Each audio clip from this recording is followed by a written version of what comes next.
la herencia de Matilde Arcángel en Corazón de María vivían, no hace mucho tiempo, un padre y un hijo conocidos como los eremites. Si acaso, porque los dos se llamaban Euremios. Uno, Euremio Cedillo. Otro, Euremio Cedillo también, aunque no costaba ningún trabajo distinguirlos, ya que uno le sacaba al otro una ventaja de 25 años bien colmados. Lo colmado estaba en lo alto y agudo de que lo había dotado la benevolencia de Dios nuestro Señor al Euremio grande. En cambio al chico lo había hecho todo al revésado, hasta se dice que de entendimiento.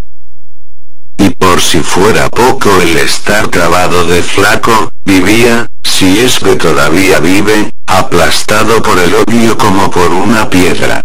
Y válido es decirlo, su desventura fue la de haber nacido. Quien más lo aborrecía era su padre, por más cierto mi compadre. Porque yo le bauticé al muchacho. Y parece que para hacer lo que hacía se atenía a su estatura. Era un hombrón así de grande, que hasta daba coraje estar junto a él y sopesar su fuerza, aunque fuera con la mirada. A uno verlo uno se sentía como si a uno lo hubieran hecho de mala gana o con desperdicios. Fue en Corazón de María abarcando los alrededores, el único caso de un hombre que creciera tanto hacia arriba, siendo que los de por ese rumbo crecen a lo ancho y son bajitos. Hasta se dice que es allí donde se originan los chaparros. Y chaparra es allí la gente y hasta su condición. Ojalá que ninguno de los presentes se ofenda por si es de allá, pero yo me sostengo en mi juicio. Y regresando a donde estábamos, les comenzaba a platicar de unos fulanos que vivieron hace tiempo en Corazón de María. Euremio Grande tenía un rancho apodado Las Ánimas, venido a menos por muchos trastornos, aunque el mayor de todos fue el descuido. Y es que nunca quiso dejarle esa herencia al hijo que, como ya les dije, era mi ahijado. Se la bebió entera a tragos de vinagrote, que conseguía vendiendo pedazo tras pedazo del rancho y con el único fin de que el muchacho no encontrara cuando creciera de dónde agarrarse para vivir. Y casi lo logró. El hijo apenas si se levantó un poco sobre la tierra, hecho una pura lástima, y más que nada debido a unos cuantos compadecidos que le ayudaron a enderezarse. Porque su padre ni se ocupó de él, antes parecía que se le cuajaba la sangre de solo verlo. Pero para entender todo esto hay que ir más atrás. Mucho más atrás de que el muchacho naciera, y quizá antes de que Euremio conociera a la que iba a ser su madre. La madre se llamó Matilde Arcángel. Entre paréntesis, ella no era de Corazón de María, sino de un lugar más arriba que se nombra Chupaderos, al cual nunca llegó a ir el tal Cedillo y que si acaso lo conoció fue por referencias. Por ese tiempo ella estaba comprometida conmigo. Pero uno nunca sabe lo que se trae entre manos, así que cuando fui a presentarle a la muchacha, un poco por presumirle y otro poco para que él se decidiera a apadrinarnos la boda, no me imaginé que a ella se le agotara de pronto el sentimiento que decía sentir por mí, ni que comenzaran a enfriársele los suspiros, y que su corazón se lo hubiera agenciado otro. Lo supe después.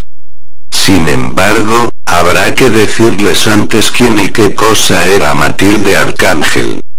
Y allá voy. Les contaré esto sin apuraciones. Despacio. Al fin y al cabo tenemos toda la vida por delante. Ella era hija de una tal doña Sinesia, dueña de la fonda de Chupaderos. Un lugar caído en el crepúsculo como quien dice, allí donde se nos acababa la jornada. Así que cuanto arriero recorría esos rumbos alcanzó a saber de ella y pudo saborearse los ojos mirándola. Porque por ese tiempo, antes de que desapareciera, Matilde era una muchachita que se filtraba como el agua entre todos nosotros. Pero el día menos pensado, y sin que nos diéramos cuenta de qué modo, se convirtió en mujer. Le brotó una mirada de semisueño, que escarbaba clavándose dentro de uno como un clavo que cuesta trabajo desclavar. Y luego se le reventó la boca como si la hubieran desflorado a besos. Se puso bonita la muchacha, lo que sea de cada quien. Está bien que uno no esté para merecer. Ustedes saben, uno es arriero. Por puro gusto. Por platicar con uno mismo, mientras se anda en los caminos. Pero los caminos de ella eran más largos que todos los caminos que yo había andado en mi vida y hasta se me ocurrió que nunca terminaría de quererla. Pero total, se la apropió el Euremio. Al volver de uno de mis recorridos, supe que ya estaba casada con el dueño de las ánimas. Pensé que la había arrastrado la codicia y tal vez lo grande del hombre. Justificaciones nunca me faltaron. Lo que me dolió aquí en el estómago, que es donde más duelen los pesares, fue que se hubiera olvidado ese atajo de pobres diablos que íbamos a verla y nos guarecíamos en el calor de sus miradas. Sobre todo de mí, Tranquilino Herrera, servidor de ustedes, y con quien ella se comprometió de abrazo y beso y toda la cosa. Aunque viéndolo bien, en condiciones de hambre cualquier animal se sale del corral. Y ella no estaba muy bien alimentada que digamos. En parte porque a veces éramos tantos que no alcanzaba la ración, en parte porque siempre estaba dispuesta a quitarse el bocado de la boca para que nosotros comiéramos. Después engordó. Tuvo un hijo. Luego murió. La mató un caballo desbocado. Veníamos de bautizar a la criatura. Ella lo traía en sus brazos. No podría yo contarles los detalles de por qué y cómo se desbocó el caballo, porque yo venía mero adelante. Solo me acuerdo que era un animal rocillo. Pasó junto a nosotros como una nube gris, y más que caballo fue el aire del caballo el que nos tocó ver. Solitario, ya casi embarrado a la tierra. La Matilde Arcángel se había quedado atrás, sembrada no muy lejos de allí y con la cara metida en un charco de agua. Aquella carita que tanto quisimos tantos, ahora casi hundida, como si se estuviera enjuagando la sangre que brotaba como manadero de su cuerpo todavía palpitante. Pero ya para entonces no era de nosotros. Era propiedad de Euremio Cedillo, el único que la había trabajado como suya. Y vaya si era chula la Matilde. Y más que trabajado, se había metido dentro de ella mucho más allá de las orillas de la carne, hasta el alcance de hacerle nacer un hijo. Así que a mí, por ese tiempo, ya no me quedaba de ella más que la sombra o si acaso una brizna de recuerdo. Con todo, no me resigné a no verla. Me acomedí a bautizarles al muchacho, con tal de seguir cerca de ella, aunque fuera nomás en calidad de compadre. Por eso es que todavía siento pasar junto a mí ese aire, que apagó la llamarada de su vida, como si ahora estuviera soplando. Como si siguiera soplando contra uno.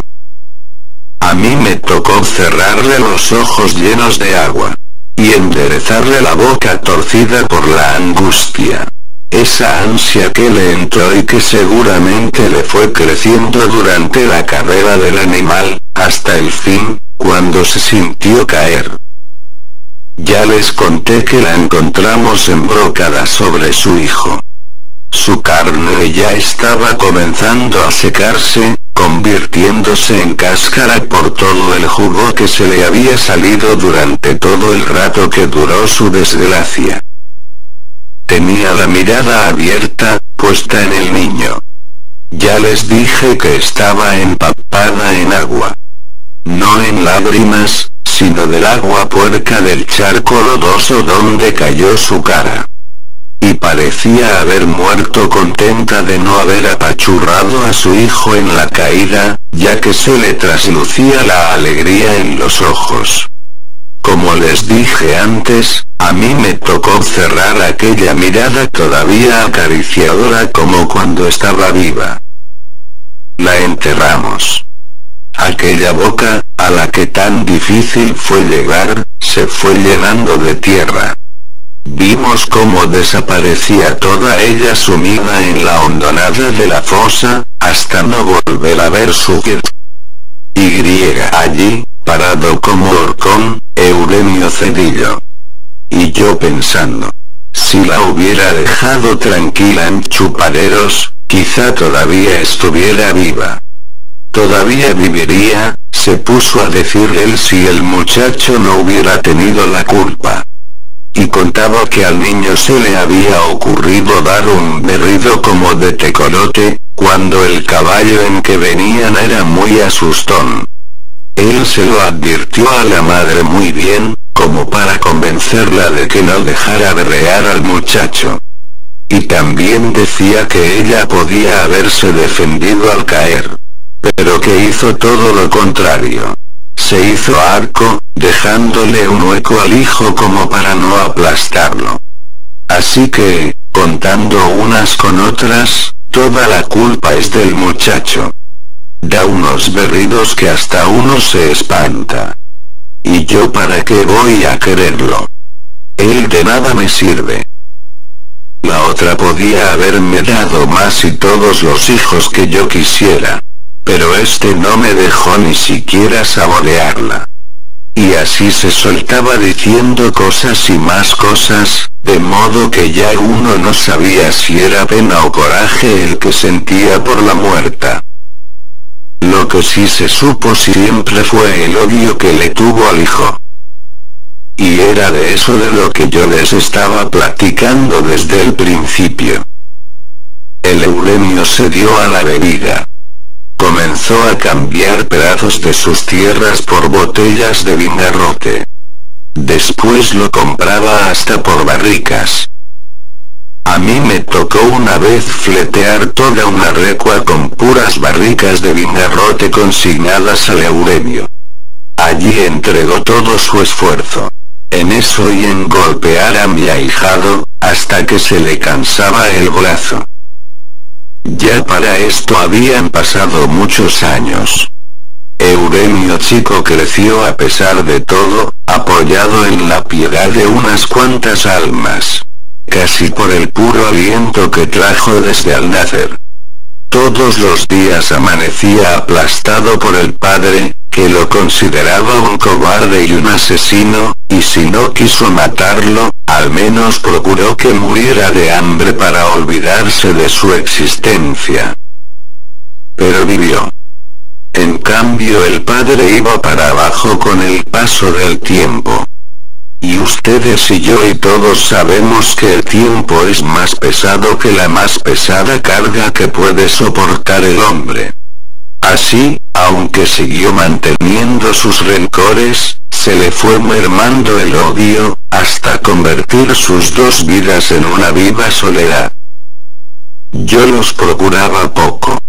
Supe, porque me lo contaron, que mi ahijado tocaba la flauta mientras su padre dormía la borrachera. No se hablaban ni se miraban. Pero aún después de anochecer se oía en todo corazón de María la música de la flauta. Y a veces se seguía oyendo mucho más allá de la medianoche. Bueno, para no alargarles más la cosa, un día, quieto, de esos que abundan mucho en estos pueblos, llegaron unos revoltosos a Corazón de María. Casi ni ruido hicieron, porque las calles estaban llenas de hierba. Así que su paso fue en silencio, aunque todos venían montados en bestias. Dicen que aquello estaba tan calmado y que ellos cruzaron tan sin armar alboroto, que se oía el grito del somormujo y el canto de los grillos. Y que más que ellos, lo que más se oía era la musiquita de una flauta que se les agregó al pasar frente a la casa de los eremites, y se fue alejando, yéndose, hasta desaparecer. ¿Quién sabe qué clase de revoltosos serían y qué andarían haciendo? Lo cierto, y esto también me lo contaron, fue que, a pocos días, pasaron también sin detenerse, tropas del gobierno. Y que en esa ocasión Euremio el Viejo, que a esas alturas ya estaba un tanto achacoso, les pidió que lo llevaran. Parece que contó que tenía cuentas pendientes con uno de aquellos bandidos que iban a perseguir. Y sí, lo aceptaron. Salió de su casa a caballo y con el rifle en la mano, galopando para alcanzar a las tropas. Era alto, como antes les decía, que más que un hombre parecía una banderola por eso de que llevaba el greñero al aire, pues no se preocupó de buscar el sombrero. Y por algunos días no se supo nada. Todo siguió igual de tranquilo. A mí me tocó llegar entonces. Venía de abajo, donde también nada se rumoraba. Hasta que de pronto comenzó a llegar gente. Coamileros, saben ustedes.